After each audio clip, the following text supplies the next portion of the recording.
Hi అండి, welcome to Radhika's channel. ఈరోజు మన రెసిపీ వచ్చేసి స్వీట్ రెసిపీ అనమాట. పచ్చి కొబ్బరి బొంబాయి రవ్వతో లడ్డూలు చేస్తున్నాను. ఇది చాలా ఫాస్ట్గా అయిపోతుంది, పాకం పట్టే పని లేకుండా చాలా ఈజీగా చాలా తొందరగా అయిపోతుంది అనమాట. టేస్ట్ కూడా అంతే అదిరిపోతుంది అనమాట. సూపర్గా ఉంటాయంటే సూపర్గా ఉంటాయి. ఒకసారి మీరు కూడా ట్రై చేసి చూడండి నేను చెప్పిన విధంగా. ఇవి ఎలా చేయలేదు పడిపోతే ఇప్పుడు లేట్ చేయకుండా ప్రాసెస్లోకి అయితే వెళ్ళిపోదాము. ముందుగా మనం రవ్వను వేయించుకోవాలి. రవ్వను వేయించుకునే ముందు కొద్దిగా నెయ్యి వేసుకోండి. 1 స్పూన్ నెయ్యి వేసుకోవాలి. ఇందులోకి జీడిపప్పు కూడా వేయించి పక్కన పెట్టేసుకుందాము. 1 సగం కప్పు వేసుకోండి, చిన్న కప్పు.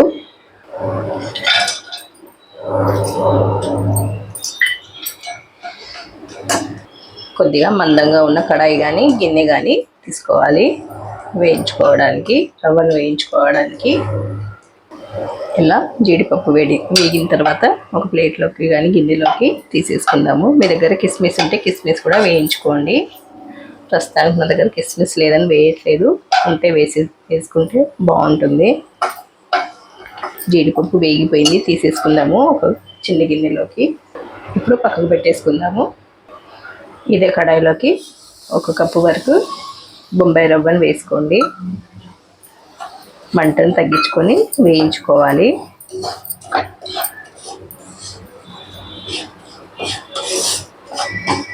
ఒక 5 నిమిషాలు కానీ 10 నిమిషాలు కానీ మంటను తగ్గించేసుకొని వేయించుకోవాలి. కొంచెం కలర్ మారాలన్నమాట. వేగినప్పుడు మనకు కొంచెం స్మెల్ వస్తుందండి, మంచి స్మెల్ వస్తుంది. వేగినట్టు నెయ్యి స్మెల్. చాలా ఫాస్ట్గా కూడా అయిపోతాయి లడ్డూలు. పాకం పట్టే పని లేకుండానే చేసుకోవచ్చు. చాలా ఈజీ ప్రాసెస్ అన్నమాట. వేగిపోయిందండి రవ్వ, తీసేసుకుందాము ఒక ప్లేట్లోకి. ఇలా ఒక ప్లేట్లోకి తీసేసుకోండి. అలాగే కడాయిని కూడా శుభ్రం చేసేసుకోండి. క్లాత్తో కానీ టిష్యూ పేపర్తో కానీ క్లీన్ చేసేసుకోండి. ఇందులోకి 1 స్పూన్ వేసుకోండి, సగం స్పూన్ సరిపోతుంది నెయ్యి. అలాగే మనం ఏ కప్పుతో అయితే రవ్వ వేసుకున్నామో అదే కప్పుతో పచ్చి కొబ్బరి వేసుకోవాలి.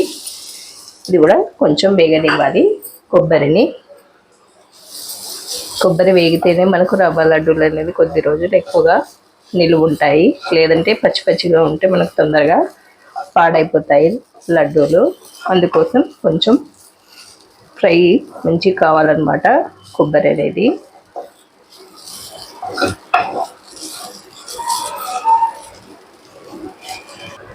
పచ్చి కొబ్బరి లేకపోతే ఎండు కొబ్బరి అయినా వేసుకోవచ్చు.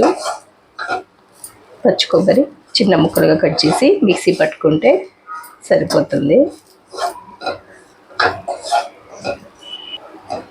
కొబ్బరి కూడా వేగిపోయింది. ఇది కూడా రవ్వ ప్లేట్లోకి తీసేసుకుందాము. ఇప్పుడు ఇదే ప్లేట్లోకి కొబ్బరి కూడా వేసేసుకోవాలి.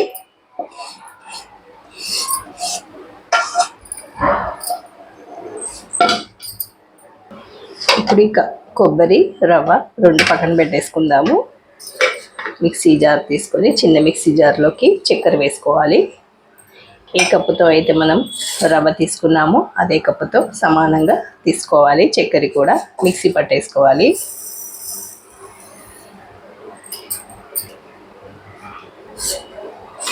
ఇలా మెత్తగా మిక్సీ పట్టేసి వేసుకోండి, లేదా డైరెక్ట్ షుగర్ అయినా వేసుకోవచ్చు. ఇప్పుడు ఇదంతా ఒకసారి కలిసే విధంగా కలిపేసేసుకోండి. రవ్వ, చక్కెర పొడి అలాగే కొబ్బరి పొడి ఈ 3 కలిసే విధంగా ఒకసారి కలుపుకోండి మొత్తం. ఇలా కలుపుకున్న తర్వాత ఇందులోకి కాచి చల్లార్చిన పాలను వేసుకోవాలి. కొద్దిగా వేసుకుంటూ కలుపుకోండి. కొంచెం మనకు లడ్డు వచ్చే విధంగా ముద్దలా అయ్యేలాగా చూసుకొని కలుపుకోవాలి. ఒకేసారి పాలను వేయకుండా చూసుకొని వేసుకోవాలి పాలను. ఇలా కొంచెం ముద్దలా అయ్యేలా చూసుకొని ఒక 10 నిమిషాల పాటు ఇలా వదిలేసేయాలి ఈ మిశ్రమాన్ని. ఇప్పుడు ఒక 10 నిమిషాల తర్వాత ఇప్పుడు లడ్డూలు చుట్టేసుకుందామండి. ఒకసారి మరోసారి కలుపుకొని చూసుకోండి లడ్డూలు వస్తున్నాయో లేదో. ఇలా గట్టిగా ప్రెస్ చేసి చూస్తే మనకు అర్థమైపోతుంది. బాగా పొడిగా అనిపిస్తే కొంచెం పాలను వేసుకోండి. నాకైతే ఇక్కడ సరిపోయింది. ఇలా లడ్డూలు చుట్టుకోవాలన్నమాట. ఇప్పుడు జీడిపప్పును వేయించి పెట్టుకుని జీడిపప్పును వేసేసుకుందాము. ఇలా గట్టిగా చుట్టుకుంటూ ఒక్కొక్క జీడిపప్పు ఒక్కొక్క లడ్డుకు వచ్చే విధంగా చూసుకోండి. మీరు వేయించుకున్న దాన్ని బట్టి 1, 2 అలా పెట్టుకొని ఒత్తేసుకోండి. ఇలా రౌండ్గా చేసుకొని ఒక ప్లేట్లోకి పెట్టేసుకోవడమే. అలాగే మిగతావన్నీ చేసేసుకుందాము. నేనైతే ఒక్కొక్క లడ్డుకి 3 జీడిపప్పులు పెట్టేసి చేసేసుకుంటున్నాను. రవ్వ ఇలా చేతికి అంటుకున్నట్టుగా అనిపిస్తే ఇలా స్పూన్తో వేసుకోండి. అలాగే నా ఛానల్లో చాలా రకాల స్వీట్లు ఉన్నాయండి. కొబ్బరితో చేసినవి స్వీట్ ఉంది, హాట్ ఉంది, 2 రకాలు ఉన్నాయి. పచ్చి కొబ్బరితో చేశాను నేను. ఇంట్రెస్ట్ ఉన్న వాళ్ళు నా ఛానల్ని ఓపెన్ చేసి చూడొచ్చు. ఇదండి మన రెసిపీ అన్నమాట, స్వీట్ రెసిపీ. లడ్డూలు మొత్తం 12 లడ్డూలు అయ్యాయి. 1 కప్పు బొంబాయి రవ్వకు 1 కప్పు పచ్చి కొబ్బరికి. మీరు కూడా ఆలస్యం చేయకుండా వెంటనే చేసేసుకోండి. నచ్చిందా? నచ్చినట్లయితే లైక్ చేయండి, షేర్ చేయండి, కామెంట్ పెట్టండి. మరిన్ని వీడియోస్ కోసం సబ్స్క్రైబ్ చేసుకోండి. పక్కనే ఉన్న బెల్ ఐకాన్ని క్లిక్ చేయండి. Thank you for watching. Bye bye. మరో వీడియోతో మీ ముందుంటాను. Thank you.